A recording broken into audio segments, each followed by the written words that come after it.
Baby, look at me, I'm always fresh, take a pick of me. I feel like rose and celery. I'm above my bed, better get it, I'm feeling my vibe. I'm a boss player. If a girl look at me, already lost player. Over here, it's confetti and the sauce player. Cause you focus on the windows, you know, lost. My time to shine, vibrate, high energy, look good on me. I take my time, move at my pace. Let them haters get up my face. I'm on the grind, coffee bean, need a few M's for me and my team. Take a few L's that came with the dream. Know me first class at the win of the wins. Baby, I'm good. Money up, yeah, baby, I'm good. I live it up, yeah, baby, we good. My energy was low, but baby, I'm back. Weight dropping off my back. I'm back. I got that high energy. I'm so fly, I stay so sick. Good energy, I can't take it off me. I've been feeling like this is the morning. I'm winning on no time for no losses. I'm so fly, my chakras balanced. I get paid for the talent. I'm moonwalk. Through the drama, I look good.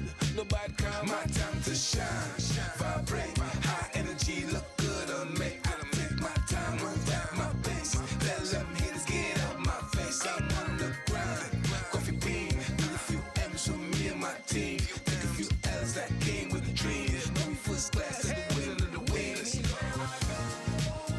I'm good. Money up, yeah, baby, I'm good. I live it up, yeah, baby, we good. My energy was low, so low, but baby, I'm back. Dropping off my back, man, I got that high energy.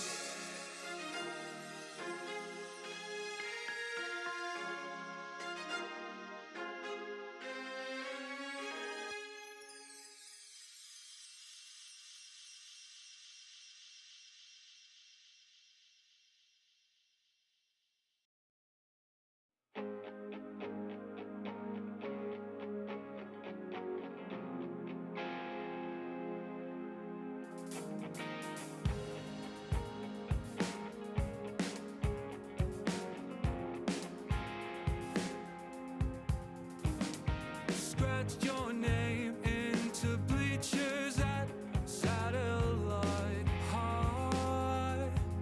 10 years ago, again at UCF, where you went wrong. Still, I loved you. On the beach, you met me. Wind sweeping through your hair, through your hair. I knew then, I knew you. If only in a dream, a dream.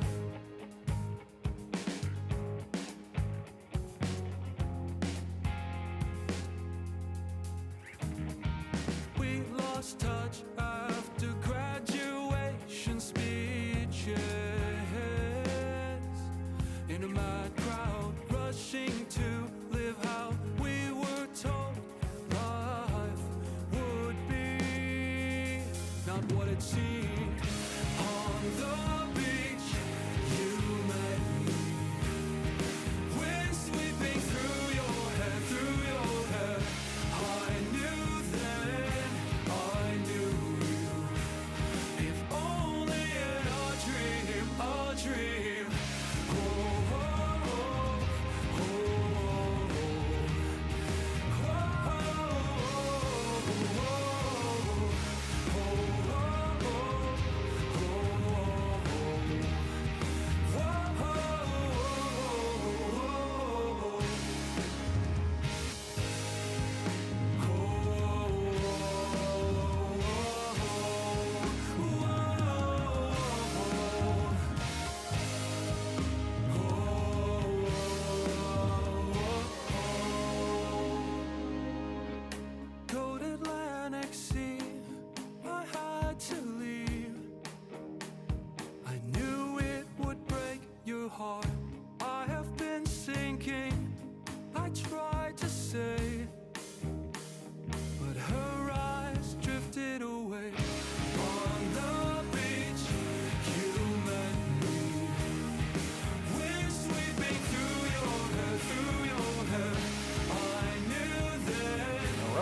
welcome to today's presentation. This is the first talk here at the Tucson Fine Mineral Gallery for the 2026 Tucson season.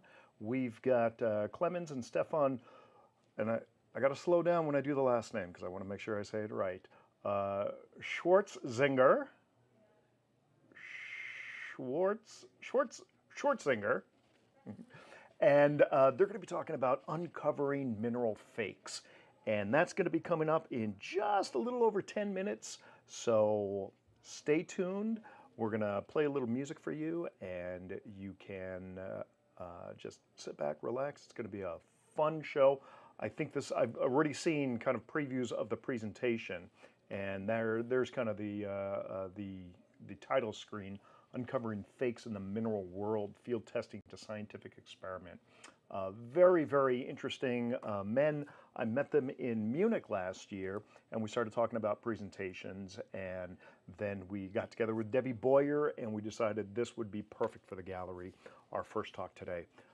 Tune in tomorrow, and tomorrow at 11 a.m. in the morning, we're going to have Patrick Dreher giving his talk on the evolution of the gemstone carving inside the Dreher family. And that is going to be a fantastic presentation. Unfortunately, it is sold out, so if you happen to be here in Tucson, there are no spaces left, but you can watch it right here streaming live. And that is going to be at 11 a.m. And then at 2 p.m. tomorrow, we're going to get Mary Vandera and Todd Wax, and they're going to be talking about their latest, greatest jewelry extravaganzas that they have right here at the Tucson Fine Mineral Gallery. So I'm hoping everything's coming through. I think the audio, we've had problems with audio in the past, but I think everything is ironed out. So if there is a problem, fire me off a chat. Again, we are just under 10 minutes now until today's presentation. So enjoy a little music, and we will see you. Giving back to the land. Scoreboard, I'm back to winning again. Repetition, I do it 10 out of 10. I do it 10 out of 10. Do it. I'm back to win it again. I do it 10 out of 10. I'm back to win it again like that. Let's go. High stakes, baby. High stakes. Make a move, baby. High stakes, baby. You gotta play it cool, baby. High stakes, baby. You know the rules, baby. High stakes, baby. Make it do what it do, baby. Pot of gold on my waiting list. Old money that's paper thin. I got a handful of Benjamins, and I like my women cinnamon. Chef cooking, got a full plate. 24/7 on it all day. The hard way, I'm still on it on an off day. And we can bet it all on my parlay. I do it 10 out of 10. Yeah, I'm back to win it again. I'm always playing my hand. Oh, I'm back to win it again like that, like that. Oh. High stakes, baby. High stakes. Make a move, baby. High stakes, baby. You gotta play it cool, baby. High stakes, baby.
right, we are really kind of winding down. We've got our last 5-ish minutes. We've got Clemens and Stephan in the conference room right now. Let's see if I can get a camera angle on them. And they're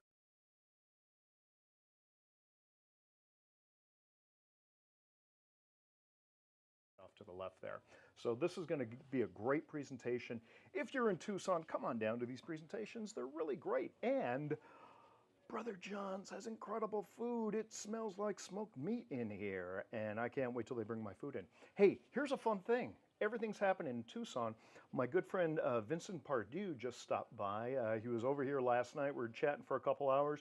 Stopped by tonight with his new book, Rubies from Greenland. Absolutely fantastic book. This is 80% photographs, not technical, not scientific. It's all about his field experiences in Greenland chasing the red beauties. So I am eager to dive into this. If you happen to be in Tucson and you want a copy of this, I have 2 extra copies right here in the Blue Cat Productions office at the Tucson Fine Mineral Gallery. So feel free to drop by. It's $150 per book. And again, I only have 2 of them. If I run out here, you can get them Briscoe over at the Mineral Extrava. Hey, thank you. I think I'm good. Brother John's hamburger just got delivered. Awesome. So Briscoe has I think about 4 copies over at his place, which is right next to the Granada Galleria, the Granada House. And come on by, check that out. Okay, so we are just a couple more minutes away. Let me do some last minute checking of a few final things, and then we're going to be ready to go. So, hey, enjoy the music.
We are at our 2 o'clock hour. So let's switch the camera over to Stuart.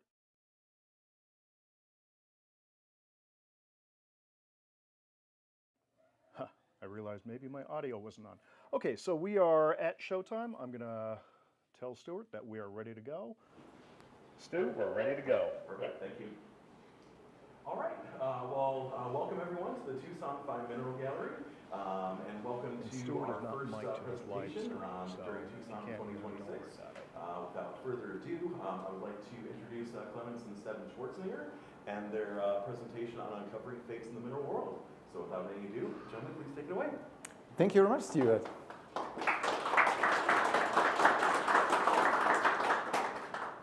Thank you for this warm welcome, and thank you for the possibility to present here.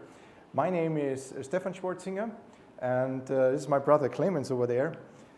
Just to let you know where we come from, we are from Austria, and yeah, collecting minerals is something that we kind of inherited from our father Ernst. That was in 1975. That was me, that's Clemens over there. And just a little later, we were already in the Alps trying to collect emeralds. We didn't find a lot at that time, but it was still fun. And since then, mineral collecting came really, we became addicted to this, right? And now we are both professional chemists. We are at universities. Clemens is working at the university in Austria, in Linz, and I'm at the University of Bayreuth in Germany. And somehow our ways, they crossed again, and today we are here and presenting on fakes in the mineral world. Probably to let you know what we're not talking about today is things like this that you see a lot, where something has been put on natural crystals to have color, and these artificial, I have to find the focus point here, top right. Here we are. We're not going to talk about this, or artificial cleavage crystals, or manufactured crystals where this galena has been produced by microabrasion. Or this is the newest thing in the internet, artificial intelligence generated pictures. It would really look nice in my cabinet, I think. But that's not what we're going to talk about. What we want to talk about today is, when we have original mineral specimens, how are they cleaned and trimmed? What is about repaired specimen, reconstructed specimen? We had this in green here, because we think this is acceptable. We know that there is a difference between the United States and Europe still when it comes to repair and construction. Maybe this will change in the near future, because I think more and more people are looking at the aesthetics of mineral specimen. And these things become acceptable when they are told when you buy the specimen. What is not okay, and we're talking about this if crystal shapes are sort of improved, when you have color enhancement, when crystals are mounted on the matrix, when you have fabricated specimens, or when the provenance is given wrong by purpose. So, let's start with the first, is it tooth-savurites or not? These were two specimens that I bought, both thinking it's tsavorite. Well, when it came to my house, the first test that you do is you have a UV light and look at the fluorescence. The first one here was really nice and had a very good orange fluorescence, what you would expect for this location. But the other one, that was really a bright red. And it was, no, I have not seen that. They are out there, but they're very, very rare. So I had a closer inspection, and from this point of view, you could see their faces. It could be a garnet, but then if you look closer, you start seeing that there are striations that are not that typical. It turned out it was a Merilani chromium dravite, chrome vanadium dravite, doubly terminated, nice color. It was mistakenly sold as a tsavorite. So in that case, I would not call it a fraud, I would call it a mistake. And I think it was good fortune for me in that case. It's really a nice piece. So there are other cases like this one that was sold to me as two pieces. It's about this size, and it was sold to me The top end was broken off, and you know it's a lock fit. This was broken off in the pocket. This was due to plate tectonics, and it was found like this. You can mount it if you want, but you can also display it like this. So certainly I was made aware that there is something, it's not one piece, and I was not given it at one piece. So I was happy because I always wanted to have something with an aquamarine and the garnet. But when I came home, I had a closer look.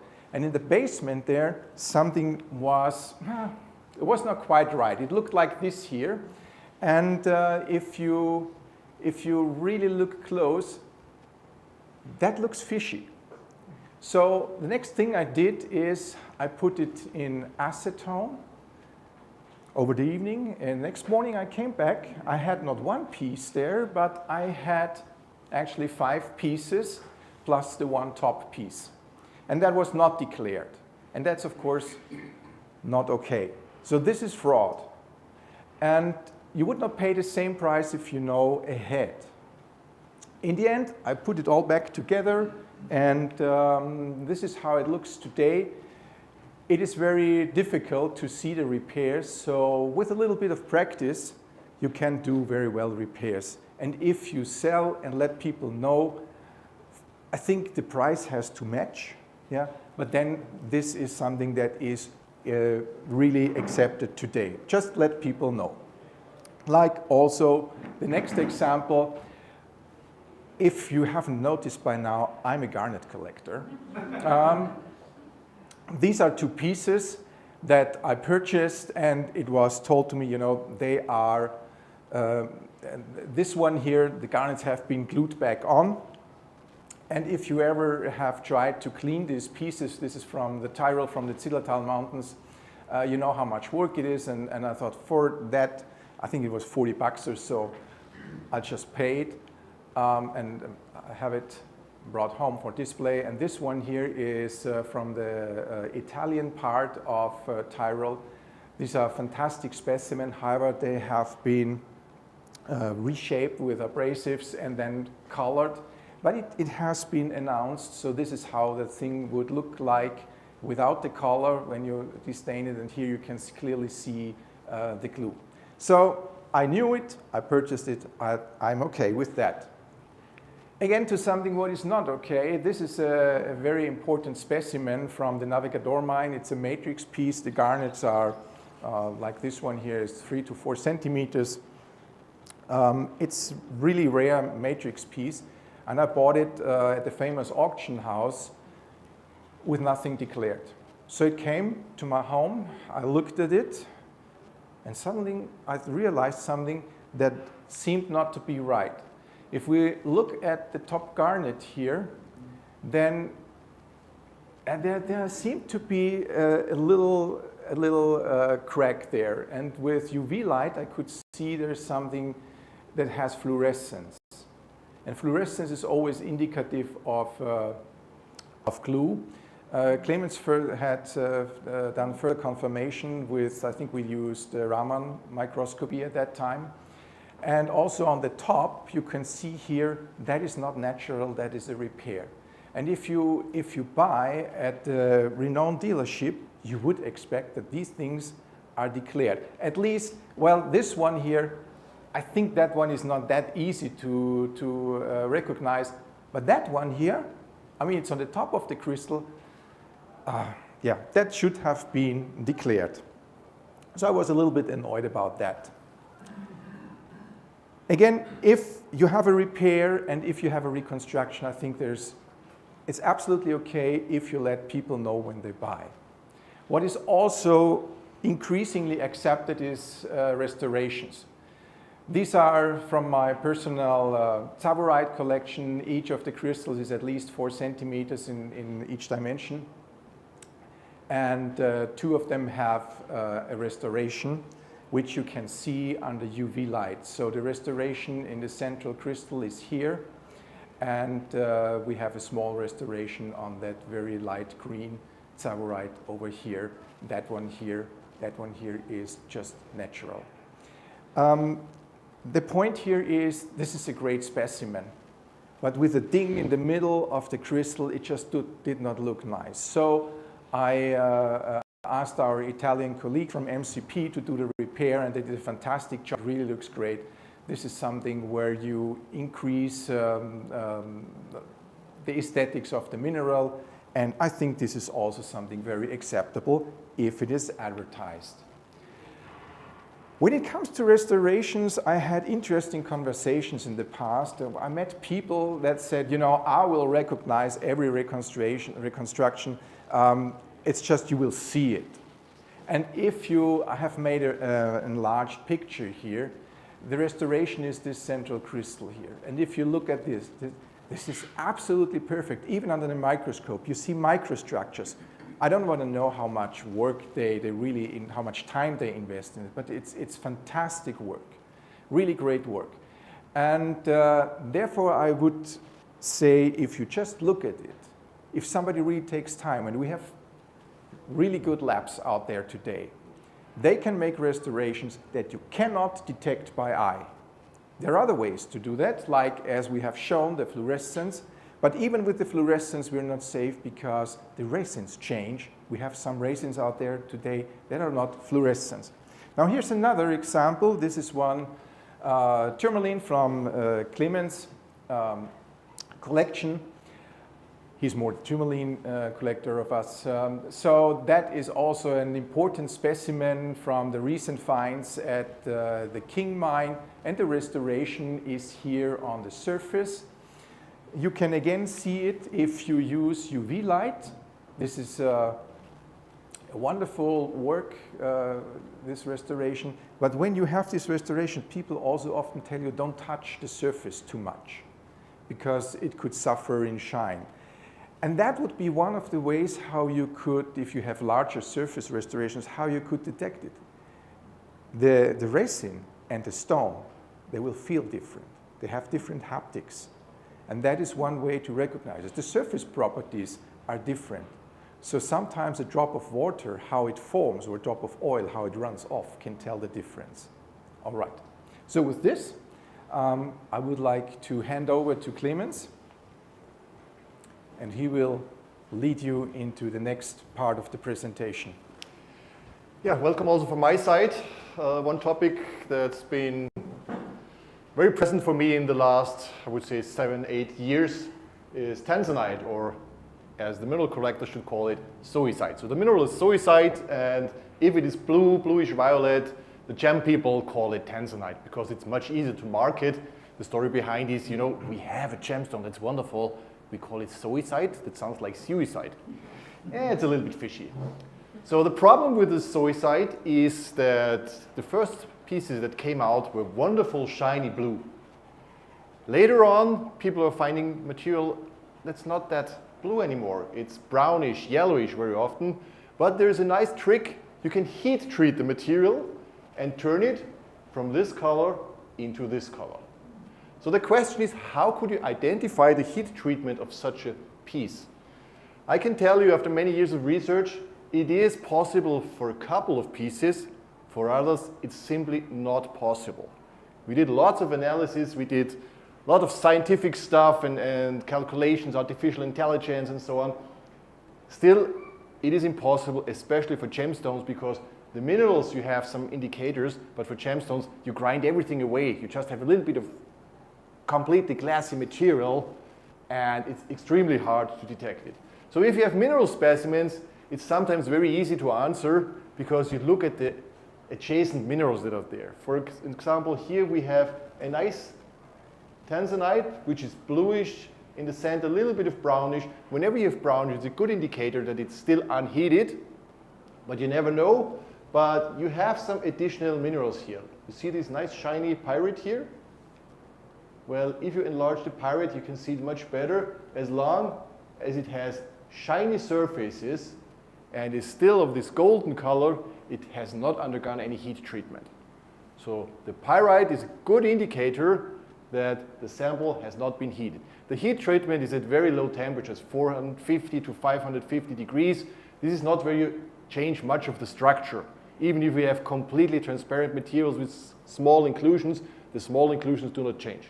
If you heat it up to higher temperatures, then you have different thermal expansion, and then you start to form cracks and so on.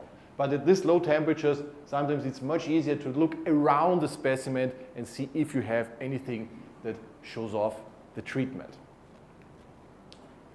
What is best is if you have a transparent specimen and you look at the trichroism. Trichroism is, especially in zoisite, very pronounced, and it means that if you look at the stone at the 3 different crystallographic axes, you will see different colors.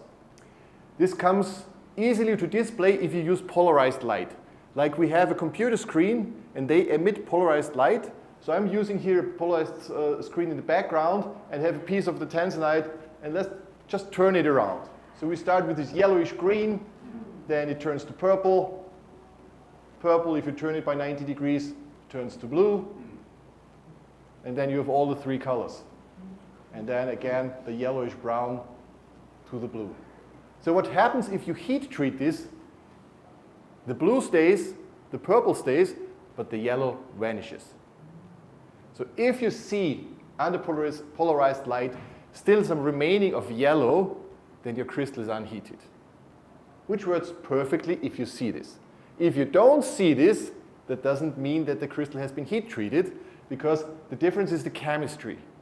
If you have lots of vanadium and just a little amount of titanium, some other defects are possible as well, but it's mostly the titanium that is presenting the yellow color.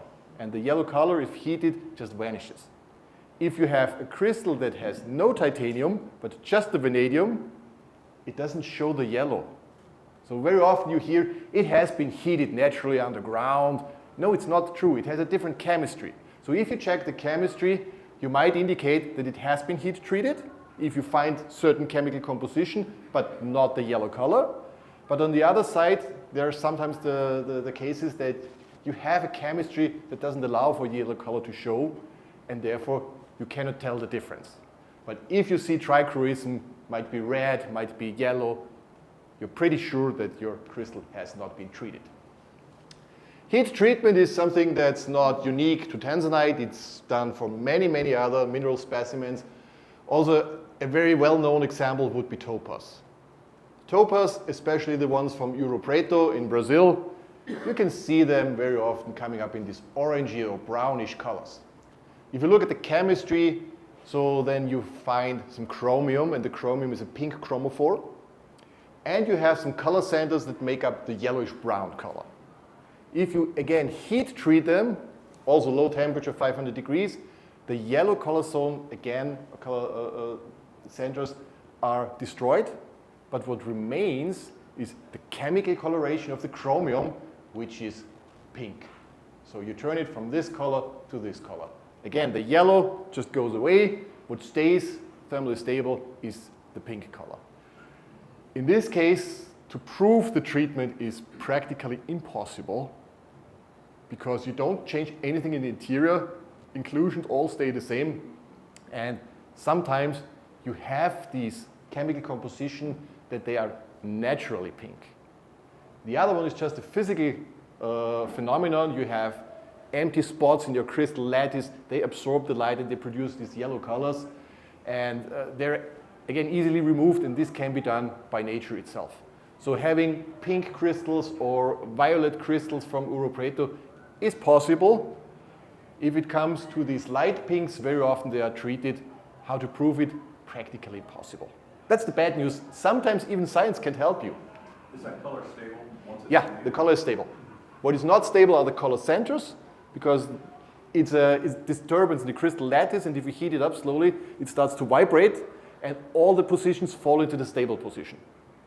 So then this is stable, and the color, which is due to absorption of light by chromium, you have some electrons jumping up and down, so this is absolutely stable and will not fade away.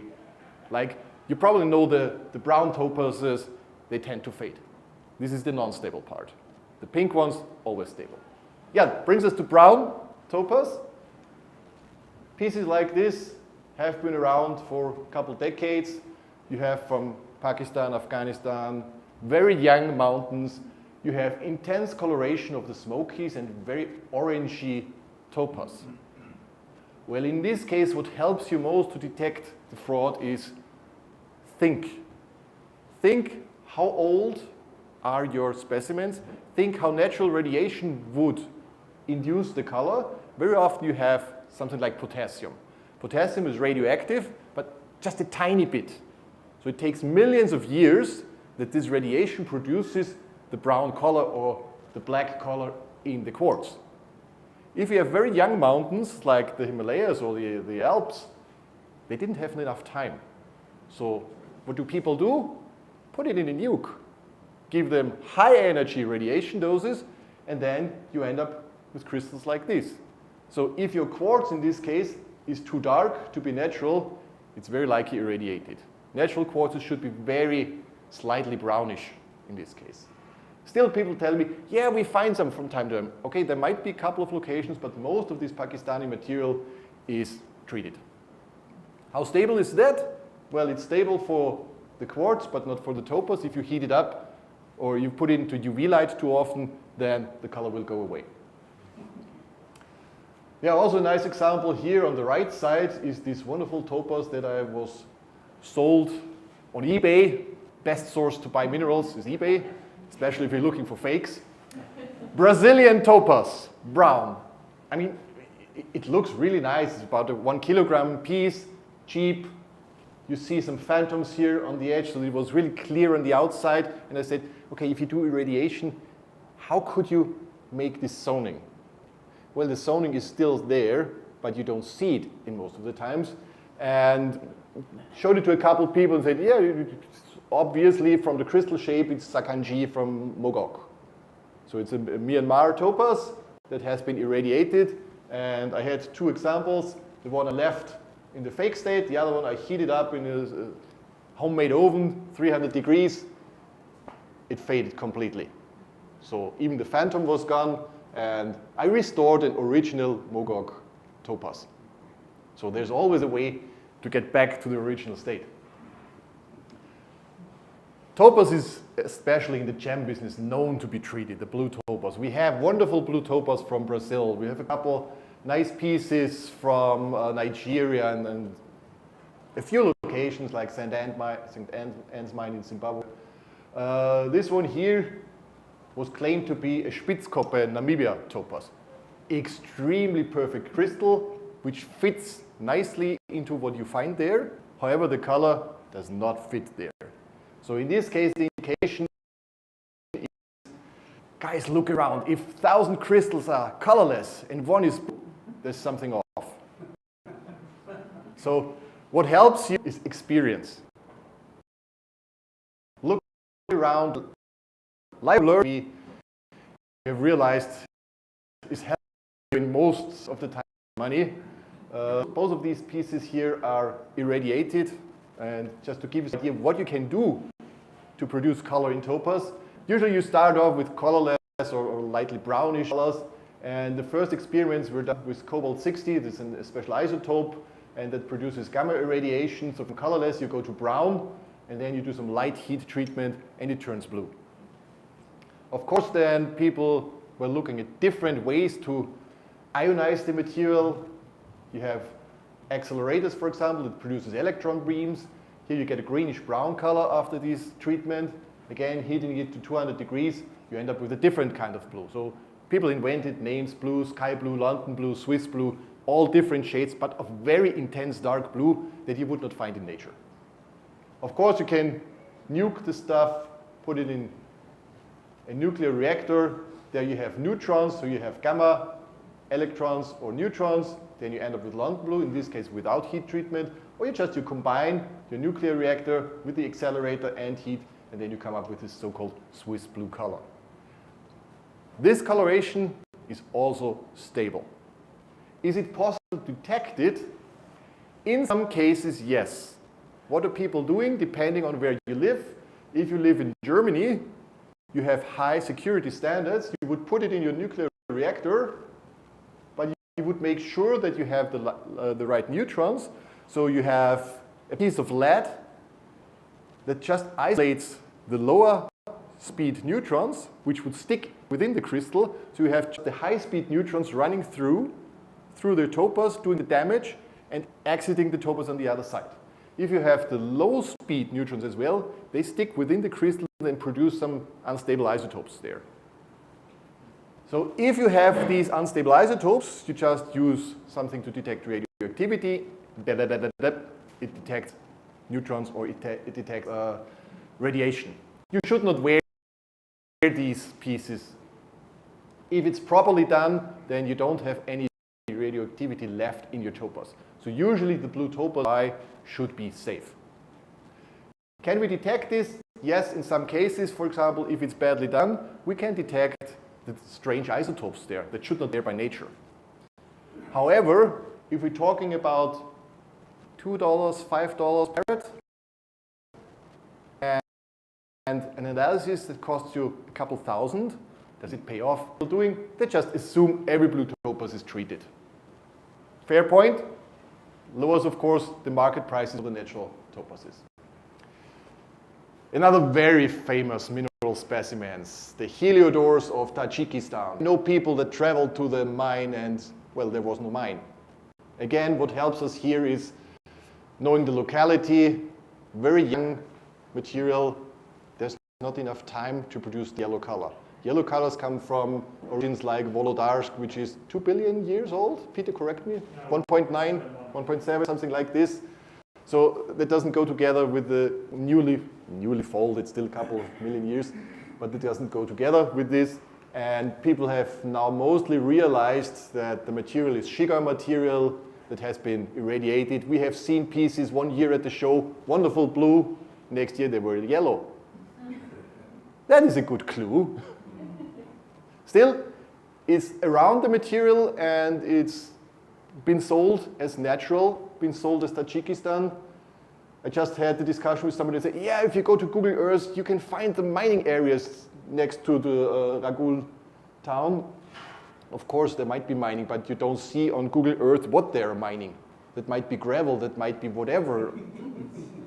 It's definitely not heliodor.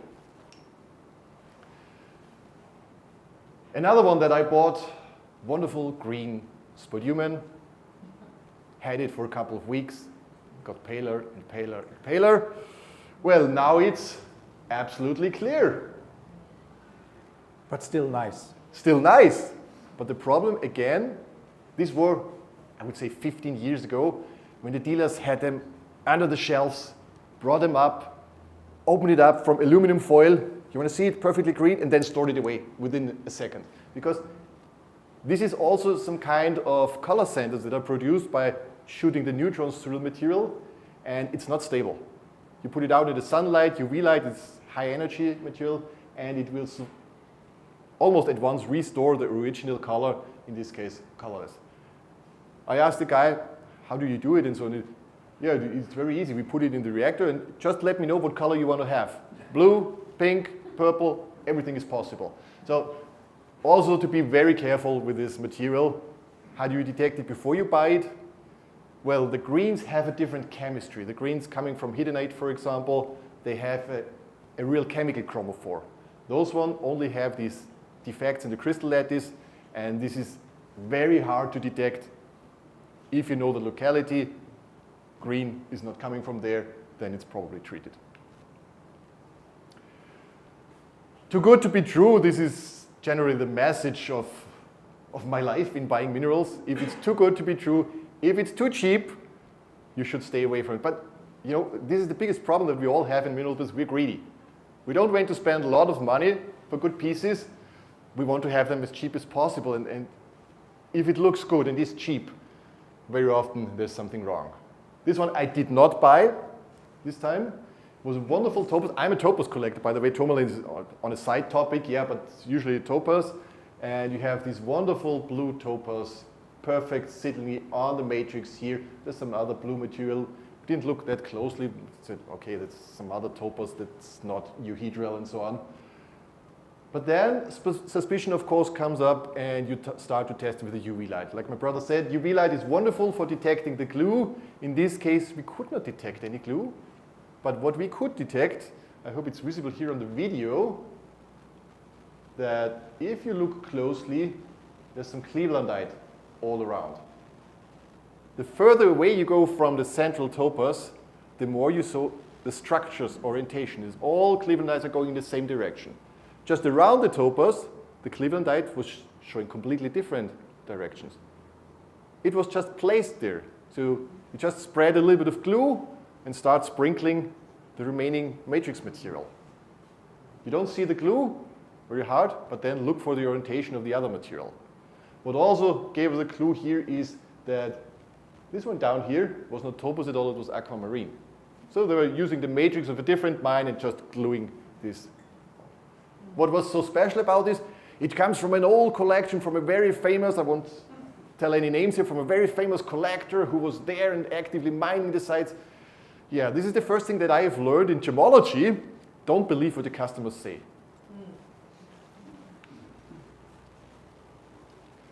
Too good to be true. Another one. Topaz specimen with smoky quartz from Namibia. I was just about to leave the show, turned on my ankles and said, oh, what's a nice piece? 400 bucks. Don't look for a second time. Buy it, grab it, run away. Well, the story behind this one was, if you put in acetone, acetone should be the best friend of any mineral collector because it dissolves most of the glues. And if it starts to get sticky, waxy, and pieces fall apart, that tells you a story. But that's not the best part of the story. The best part of the story is I showed it to a couple of people, and of course, afterwards, everybody is more intelligent than you are when you buy it. Said, well, if you look here, this is definitely an Erongo location, and this are Spitzkopf. They don't go together. If you look carefully here, the face of the topaz was a little modified. So they polished it so that it fits perfectly on this. You didn't see anything UV light because they were using cheap wood adhesives. But not only the cheap wood, they were also using concrete. So this is why still something is attached to the matrix. Okay, you get screwed. I know the guy I bought it from, sent him a message. You know, I'm pretty sure that you also knew that this was made up because otherwise you wouldn't have sold it for such a price. Will you take it back? I put it apart in acetone and then sent him the photos. You know what his reply was? Well, you have now destroyed the specimen. I can't take it back because I can't sell it anymore. Yeah? That's about reputable dealers. Okay, with this one, another round for Stephan. Thank you. Well, your point was with the last specimen that the crystals are sometimes polished. And this is also what I've seen now with garnets. This is a nice specimen, and I bought, reputable dealer, a lot of the specimens that I bought that turned out to be fakes are from a dealer who has 60 years experience as a field geologist, works for the World Bank in projects, so he knows the business. But also there, if you buy as a dealer, you buy a lot of stuff, you don't have a lot of time sometimes to sort out. And in particular, even as a dealer, if you want to test, I've been told that sometimes the people who sell that they're mood switches. You want to take it or not?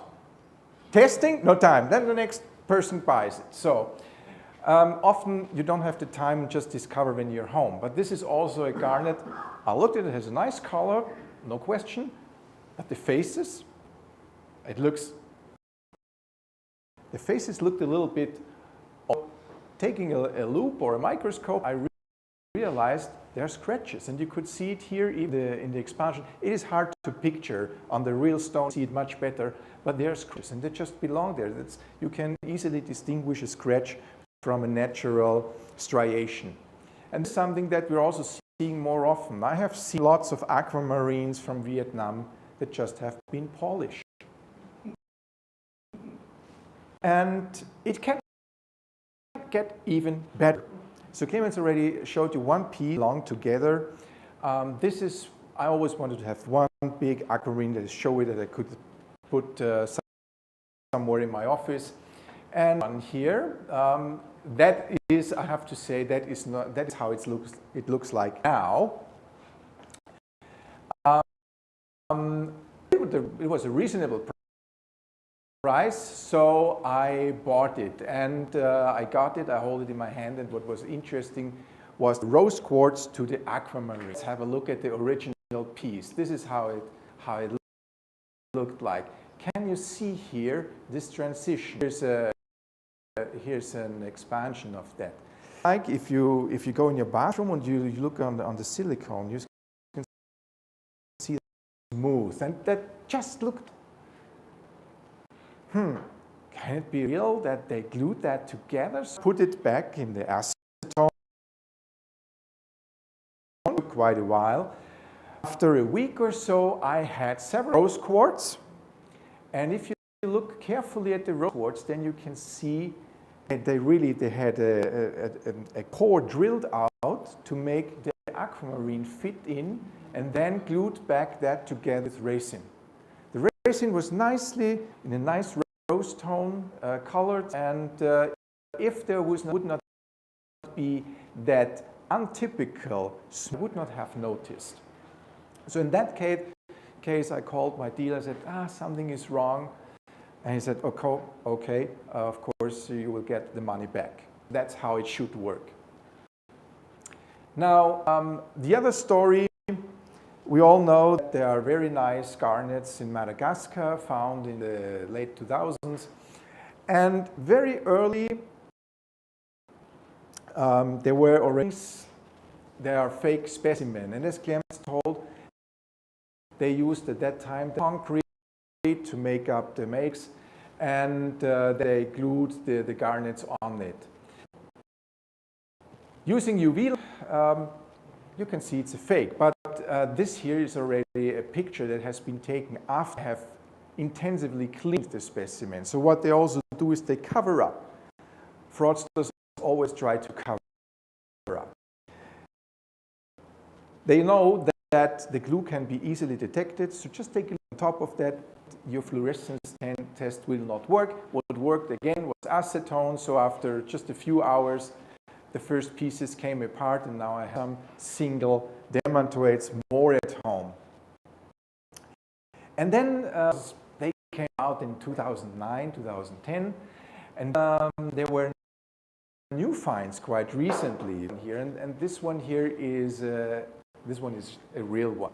But I've put this one here to show you that on the same piece there can be different color variations. This is a very nice green.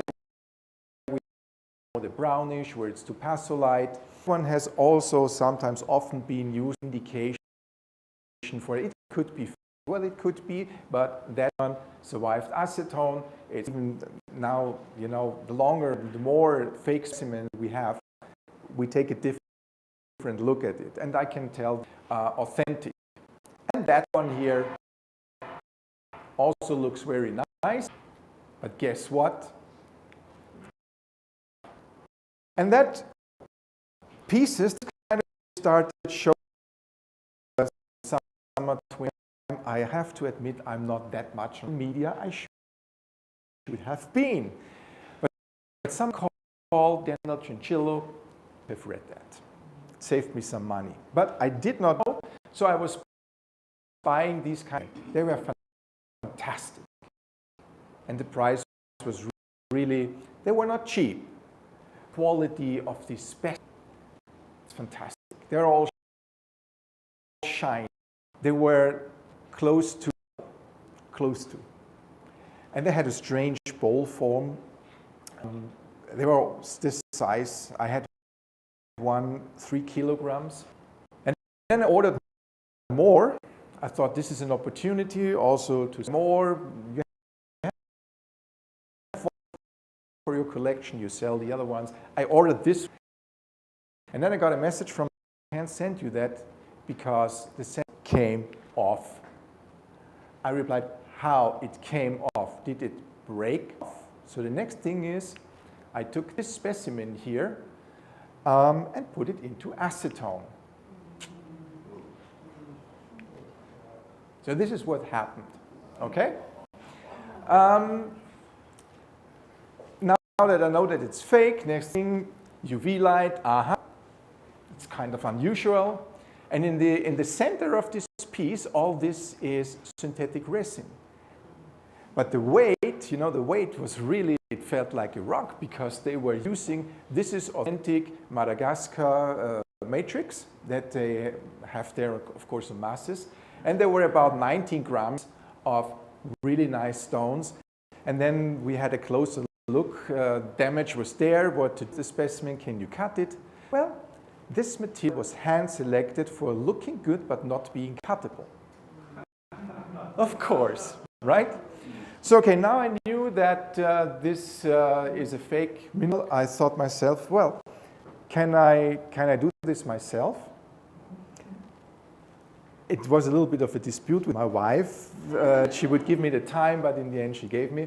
And I tried to put it back together. So I was preparing for that. Of course, a lot of the material just dissolved and I couldn't use it anymore. The surface contained a lot of calcite. So the calcite here, I got calcite from Salzburg, from the Gasteintal, made small crystals, sieved everything because you need different grain sizes, and then started putting back the matrix here.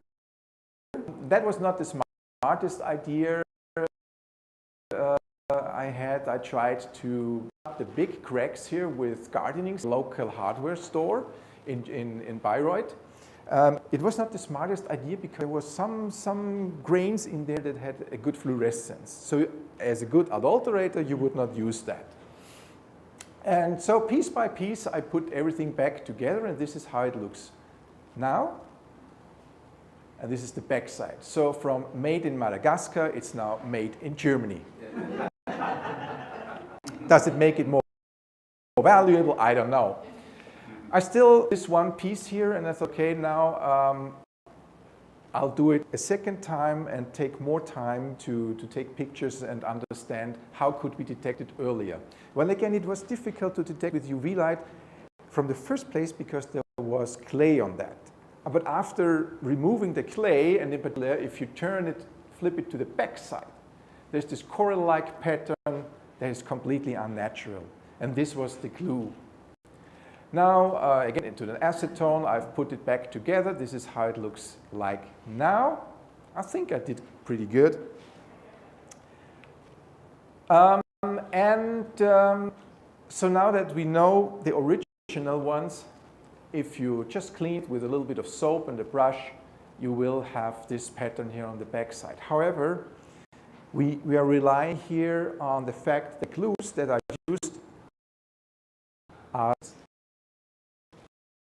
the glue that I used is non-fluorescence. A bit here, I think I could do better, but I want to point that there are now glues out since which we are going to make our life harder in the future to detect these frauds. And what I want to point out is the fraudsters are also getting cleverer and cleverer. They're learning. So the material that they used here, calcite, is having a fluorescence of its own. And therefore you can even mask your adulteration better. So, but there is one other thing that I learned. If we look here, this is a part where I just cut off maybe a few meters, and then we needed that piece here for analysis. We found out exactly which kind of resin it is, but the problem today is that Amazon delivers worldwide any resin you want, even to Madagascar, and you probably, where is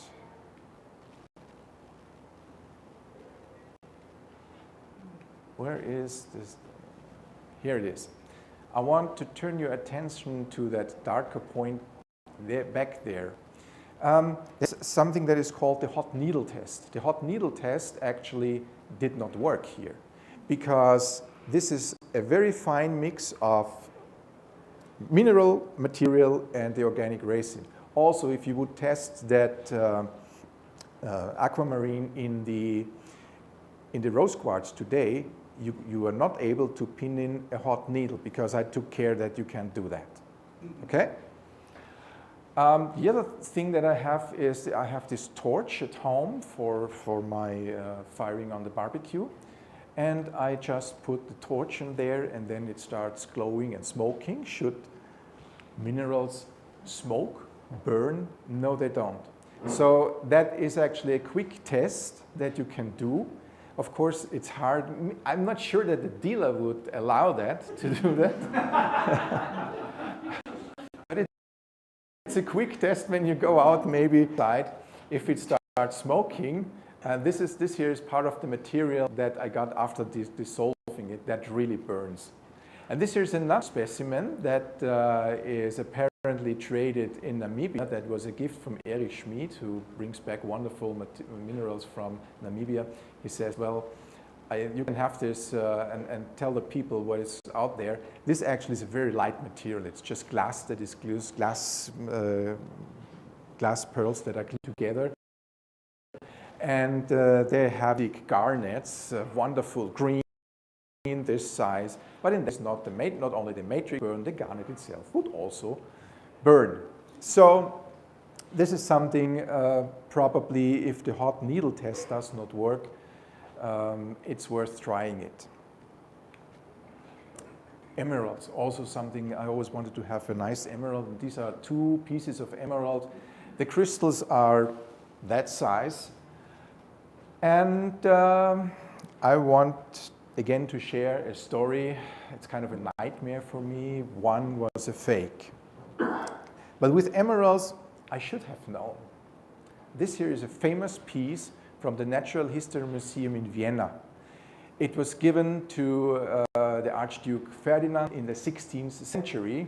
That was the brother of Emperor Maximilian, and he was the first one to assemble a kind of a scientific collection that later was passed on to other members of the Habsburg family and formed the foundation of the Natural History Museum collection in Vienna.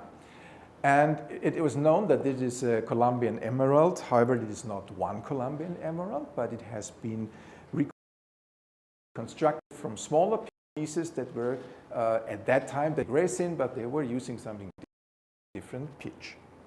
It's probably one of the oldest fake minerals we know, from about 1550. Now back to my specimen. That one here turned out to be the real one. That is the fake. I purchased it on the internet from my favorite dealer, knowing that he's a lot in Colombia. He knows what he's buying, and it just looked great. When I got it, the color was a little bit off, and I thought, maybe emerald oiling. Well, let's put it in acetone, get the oil out, and make it right.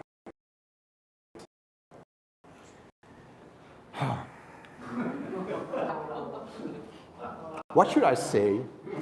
Friday, put it in the acetone, they come back. What is it? There was a lot of resin in there. There was also emerald in there, but this big piece here, that big piece here, the center of this big piece, I found glass rods. They mounted carefully. If I had known that that was man-made, it's a piece of artwork. Imagine how much work this is. But if now I know better, this was really interesting. It was bought at the jeweler shop, and probably that should have been the first alert sign. But on the other hand, some of these sources are where you can get specimen for a good price. So, well, that was the story about my emerald, and now I'm handing back over to Clemens. Maybe you can help us explain how spectroscopy and other science can help us detect these frauds. Yeah, I know we run around at the shows and have to decide before we buy. Hot needle tests. You just take a hot needle and try to puncture things which are resins, for example. They are soft and you can penetrate it. This should not go. Use a UV torch. Very often gives you a good idea. Sometimes the problem starts when you have bought it, and then people realize, I'm a little bit suspicious. Can we prove that something is wrong? Nice tourmaline, pedaneramine, they are repaired, so that was the assumption here as well. What we did was infrared spectroscopy. Any spectroscopy people here? scientists. So what we're doing here, we're shooting different energy levels on the surface and collecting the backscattered energy profiles, put it like this way. And what you see here in this center page is the distribution of certain functional groups along the material. And you see just here, without knowing anything, in the middle, this corresponds to 1/10 of a millimeter approximately, and would be here in the center of the crystal. There's something different compared to the top and the bottom region. And from these spots we collect. Here, this is one spectrum, here's the other. So they look different. Even without knowing anything, machine learning, databases, and so on make living even much easier. So you go to a database, and it comes back with epoxy resin. So this was definitely a glued specimen. So infrared spectroscopy is one of the possibilities to determine if something does not fit there, even if it's in the 1/10 of a millimeter size range.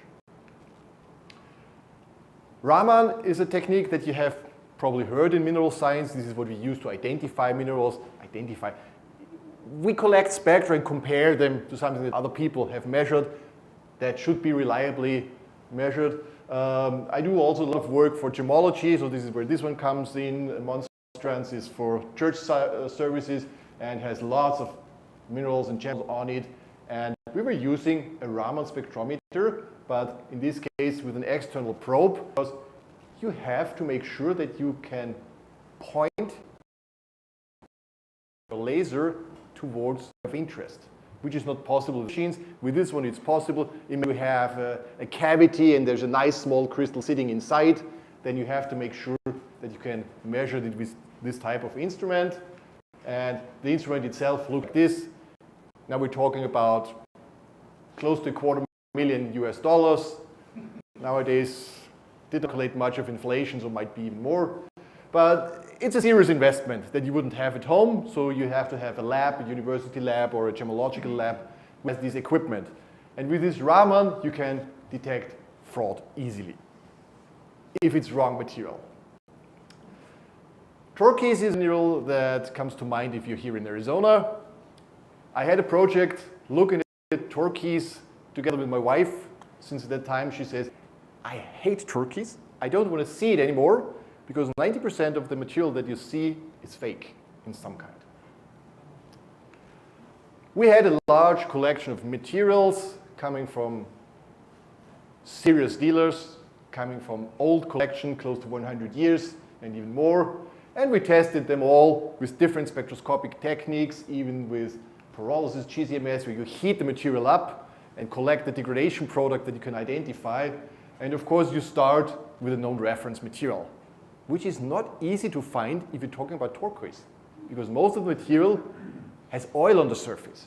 So this is what we have found, and we have identified all of these specific bands that we see here. We can assign them to the chemical composition that's going on. So this is what we're looking for if we want to have natural turquoise. Well, this is what you see. A couple of nice pieces here on the right side. I mean, with a little bit of training, they look obviously strange. They are synthetic turquoise, the top and the second one. The one is the so-called Viennese turquoise. You see that the fine structure is missing here. The Gilson turquoise here. And this is my absolute favorite. It's a piece of gravel somebody collected and was painting with green and blue varnish on the surface. On the positive side, we have to admit, at least he used the expensive paint, the polyurethane paint. With spectroscopy, easy to identify. If we have it lying around somewhere, well, not that easy anymore. Here we indicated what's the important pieces for identifying each of these specific things. And the story goes on, of course. Turquoise with the spider webbing, these black lines are running through, usually something like magnesium oxide and so on. Well, we did some spectroscopy testing, and you remember this fine structure, this is indicative of natural turquoise. But then we did, in this case again, our infrared spectroscopy imaging, and you see this is the vein here, and this is the pattern that we see in the FTIR. Again, it looks completely different. It was identified as an epoxy resin. So people were taking natural pieces of turquoise and gluing them together. Why not, if you can? Another big topic of research is the garnets, the green garnets. So I'm giving a talk on Wednesday at the AGA on tsavorite garnets. A couple of years earlier, we have worked on demantoid garnets. Took a couple of pictures here, and the question was, what you buy comes with a label. Does the label tell you the truth? Is the locality really the one that you have? We tried to figure out if it's possible to identify localities by using almost non-destructive analysis. So we're using a laser, shooting a small hole into the crystals, and then collecting all the chemical data and doing machine learning approaches to figure out where they come from. In the mineral world, if the crystal is attached to matrix, there are a couple of clues. You can identify the ones that look like this, coming in serpentine, that's Italian, Russian, or so on. The ones that come on calcitic matrices, that is Madagascar, Namibia. So this is an easy identification. What if you have just a single crystal? Stephan was telling you, within the same piece, on the same matrix, you have the green ones and the brownish ones. Even within the same crystal, you have color gradients going from demantoid to topazolite.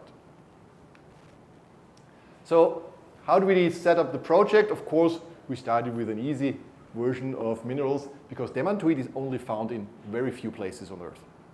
If you have too many localities, work will just be exponentially more and would take years. So with this one, we had 1, 2, 3, 4, 5, 6, 7 different localities. And of course, most important is you have to get reference material. Go there, collect the samples, then place them in our laser ablation ICP-MS. Sounds complicated, it's rather easy. We have these laser swords here. You shoot with a laser on the surface of a crystal. Usually you use the girdle or something from the crystal that you don't see. Here's what you're left with. These small, tiny holes that you see here have a diameter of below 50 microns and something like 2 or 3 microns in depth. So almost not visible with a bare eye. And then we put them into a plasma. Plasma is what the sun is. Extremely hot, and it tears everything apart. So you're left with the atoms and the ions are then separated in mass spectrometer, and you see the different ions coming up, and we can measure the abundance of each of these ions. That goes down to the PPT level, parts per trillion. You know, parts per million, parts per billion, parts per trillion. So really, really sensitive technique that allows you to detect almost everything that's going on, but produces huge amount of data. Well, talking about different colors in one and the same mineral, this is what comes on top of your problem. You not have only 7 different sources, but you have within one crystal completely different chemistry. This is a demantoid garnet, or I would say half of the demantoid garnet from Ufalai in the Urals, the typical Russian material. Starts out with a brown core, which by the way can be heat treated to become green, which is very often done with demantoids from this locality. And we were collecting from the center to the outer rim here the chemistry. And you see in the fuchsia color we have the chromium. So where you have the intense green, we have high concentration of chromium, whereas in the core we have a high amount of titanium. But within one and the same crystal, you have completely different chemistry going on. So is it possible to still use the chemistry to separate the localities from each other? Well, it is. Just make the long story short, what we did was lots of machine learning. Stephan did program the software to show up. You end up with these kind of box plots telling you not much, but at the end what you have is you compare 2 mines and you see this is, for example, one locality, this is the other locality, and they can be easily separated. Works for demantoids. Does it work for other minerals? Well, if you take the time, the money to collect all the samples, to do the science behind, it might work. If there are too many localities like sapphires, yeah, it helps you in a couple of cases, but not in all cases, unfortunately. So, what do we do to make sure that we buy natural, buy untreated? We use a loop. mobile phone nowadays with magnification apps works wonderful to see structures that don't look natural. We use fluorescence. Typically, you have nowadays laser pointers that work at 405 nanometers, so it's not really UV, but it gives you a nice shine of most of the synthetic resins. You can use polarizing screens, like we showed for the demantoid, for the tanzanite garnets. Haptics. Haptics is something that's extremely important. Minerals very often feel cold. Plastics feel warm. There's a difference in the scratch resistance. There's a difference how they interact with, for example, a drop of water. These are all things that can help us staying there at the bench. Nobody will say, if you just spill a little bit of water on the crystal, don't do it. If you start to put out a Bobel Raman, some dealers get a little bit, okay. Hot needle or torch. Again, hot needle is okay, torch is benefits if you can do it, but what everybody should have at home is a soaking bath of acetone, which really puts everything apart. And you would be really amazed how many pieces are made up from more than one fragment. Mobile analysis, I told you already that Raman is possible to have as a mobile device, about this size, 40-50 centimeters. You can carry it around. Well, at the end of the day, you feel that you are carrying it around, but it can be used to identify specimens if they're wrong labeled or still okay. And at the end, if you have bought it and you're suspicious, then you should go to a lab. In the lab, what we do on a regular basis is test with spectroscopy, like infrared or Raman spectroscopy. The one is better for the resins, the other is better for the minerals. We do mass spectrometry and elemental analysis, not only the major components, like we have the calcium, the silicon, and the aluminum that make up the mineral, but we also test for the trace elements that are there, make the correlation with the color. If this element there, it should have this color. If it doesn't fit, there's something wrong. Or even with its absolute trace elements, then we can sometimes try to identify the origin of the material. Of course, most of the time when it's in the lab, it's already too late. You spent your money. Are there limits for science? Yes, unfortunately, there are limits. One of the limits is usually that analysis costs time and money. And if you bought a cheap piece, very often it doesn't pay off to do all the things that we can do in the lab. And on the other side, a nice specimen also made up by my dear brother. He was trying to fix the upper corner of this garnet and tested it with Raman spectroscopy. Now you have to understand that Raman spectroscopy works better on mineral specimen, everything that's crystalline, but works very poorly, I would say, for resins which have no crystalline structure. So it's just shooting through the resin and reflecting the signature profile of the garnet, so it will identify as garnet. You don't see it with the Raman. If you would do with FDRI, you would see it, but you don't have everything on hands usually. Yeah, this is what we have, and this is what's coming up. I just saw these nice posts here online last week. They all look the same. Why? Because this is 3D printed material. Of course, I assume if you have it in your hands, you will feel a difference. But in reality, many of us are buying from internet sources, and you get pictures of this material, and just one of them, not a line of 5, 6 that look the same, they look pretty good. Maybe there's also a way to coat them with natural material, and then they also feel good. So this is the future. The message from our side is stay alert, try to figure out what's going on before you spend your money. And with this, we would like to thank you for your attention, for coming to us for the talk. And if you have any questions, feel free to ask. We're here to answer any questions. Thank you.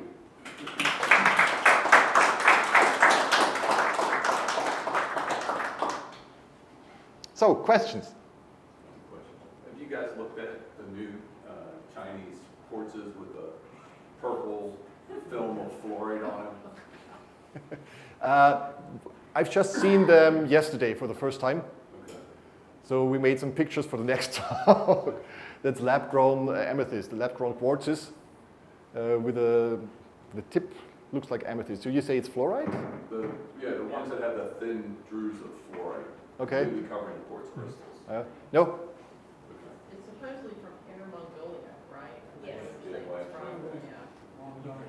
Most of that material is supposed to be authentic. There's actually a very thin layer of calcite in between the quartz and the fluorite, and that allows for the fluorite to stick to the calcite, to the crystals. Mm. I mean, certainly one of the problems is that we have, and this is not limited just to the mineral world, but nature is very diverse and creative. So these things are out there.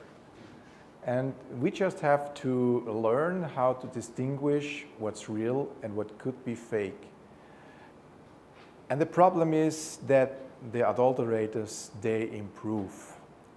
And I don't want, let me put it this way, there's one there's a post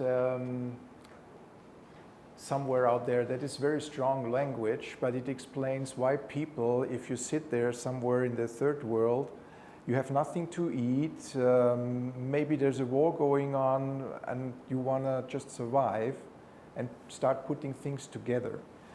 It is really tough to read, but it should remind us that people not always, of course they want to betray and get something, but how should I say this? There are different motivations to do that.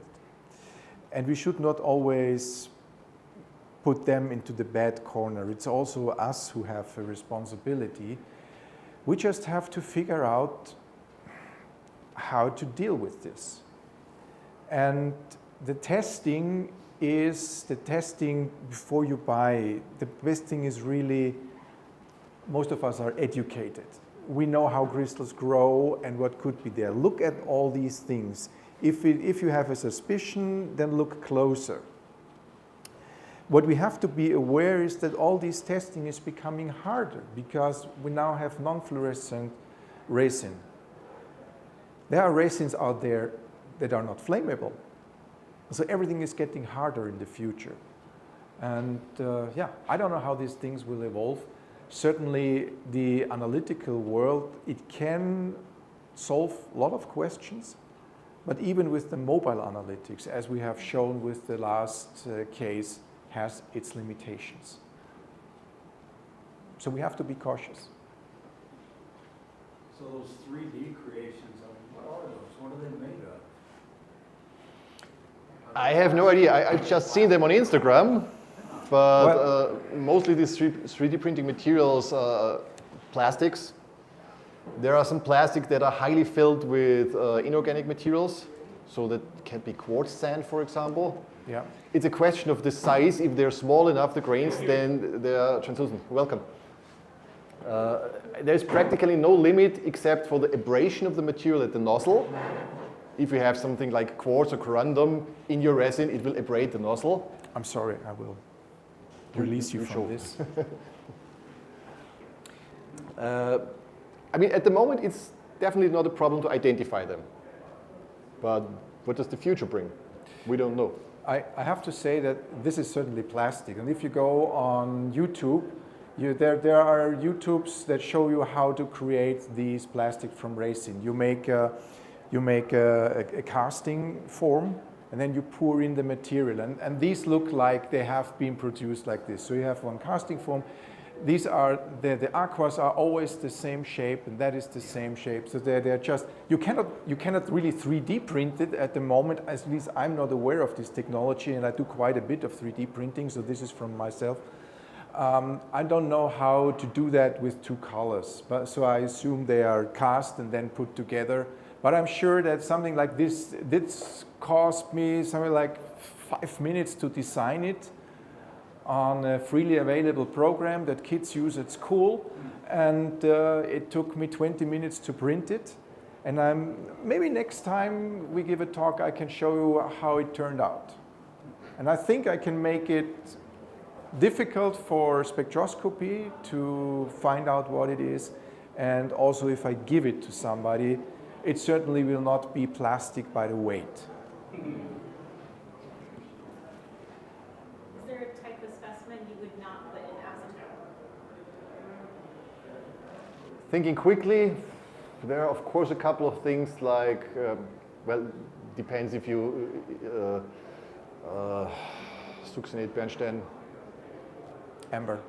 amber for example, if you consider it a mineral, borderline, no. There are a couple of organic minerals, no.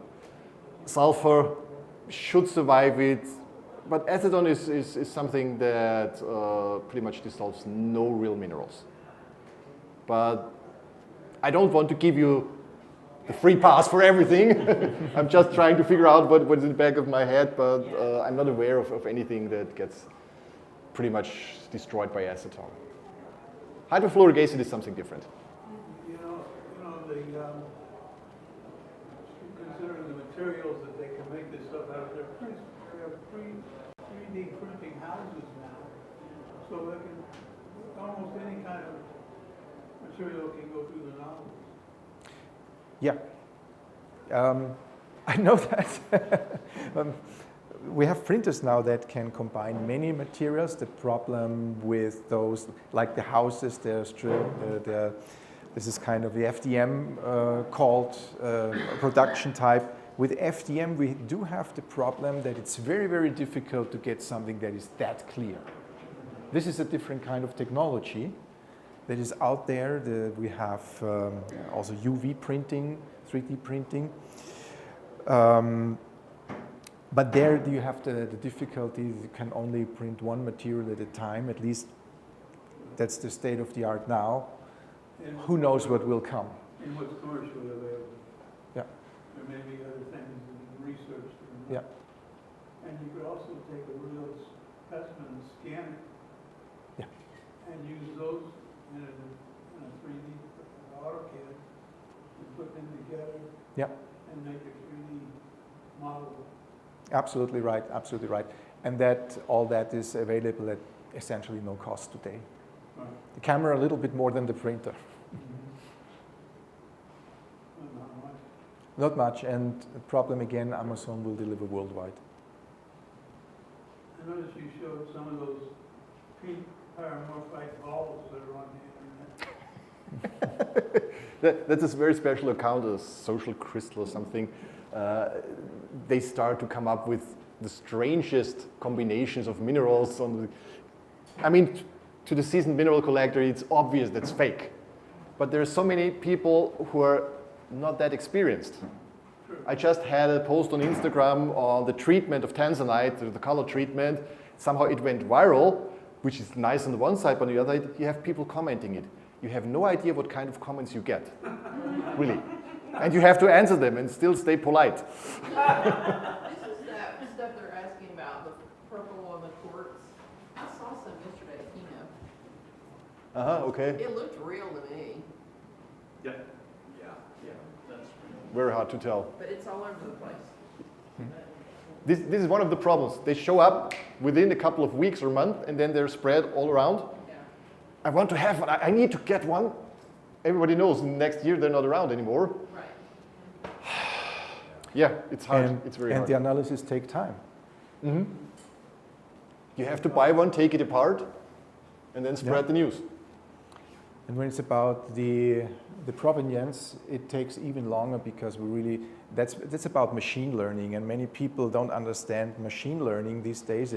Everybody's talking about it, but people don't realize that there's a lot of work behind creating an artificial intelligence model. We need data. We need a lot of data. In particular, it's about deep learning. And for lots of data, we need lots of specimen. You're giving a talk on tanzanite on Wednesday. We have started... Tsavorite. We have started collecting materials 5 years ago. Piece by piece by piece, or even longer. It's just like the ramen. You can't just take one quartz crystal or one wolfenite crystal. Yeah. Because each locality has different spectra. Right. As long as the mineral is perfectly clean, it should be the same spectrum. But then there's a little bit of exchange from one element to the other that stretches the lattice, and then you shift the bands. Or the color or whatever. And this is what we have to understand in order to interpret the data. And that is real hard work. A Raman pattern without a database is useless. Absolutely. Absolutely. Yes. Or you have to be very, very experienced. Then you have a database in your head, which is but this is, we're laughing at this now, but it is also a database. Yeah. A rather local database, but it's a database. And it's not that generally available and not that stable. And very few around. Okay, if there are no more questions, Yeah. thank you once very again. much. Thank you very much.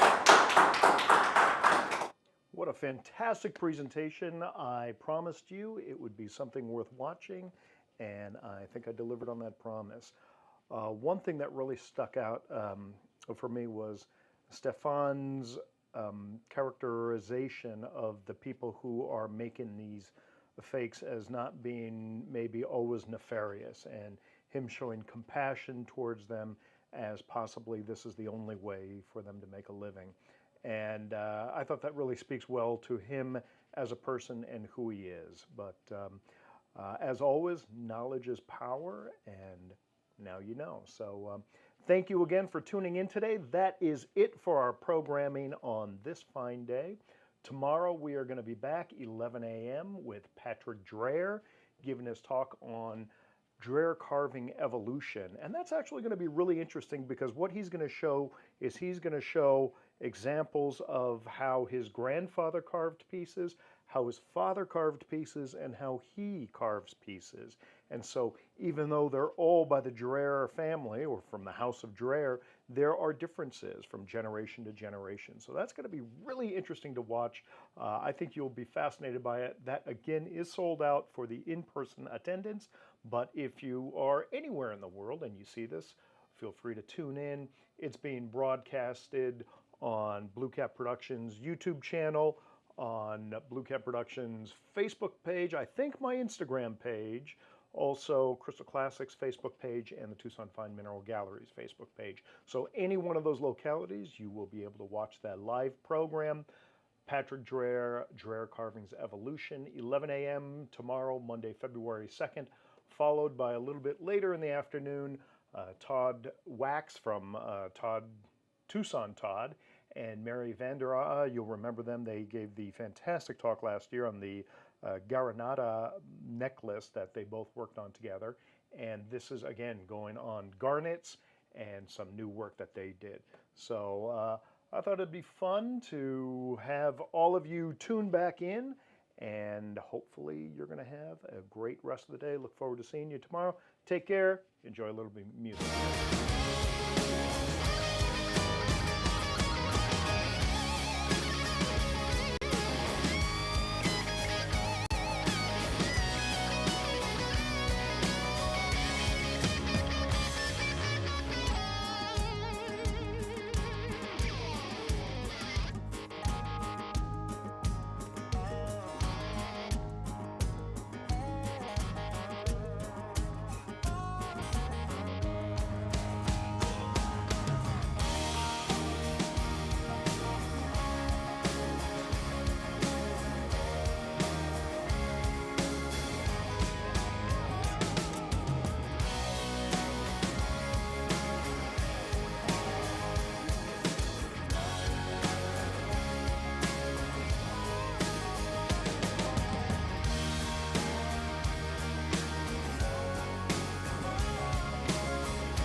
so shy, but as I age, the thought is swept aside.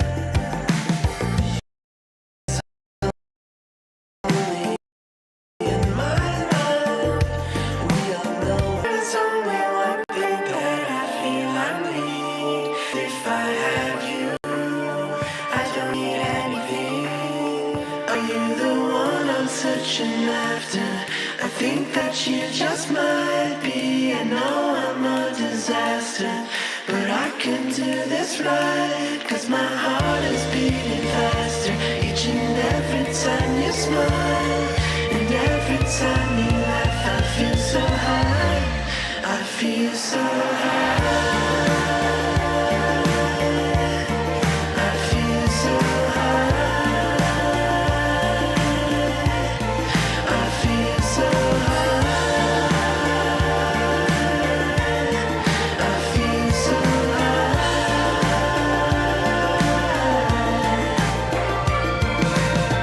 Are you coming over like you said you would? I try to love you, baby.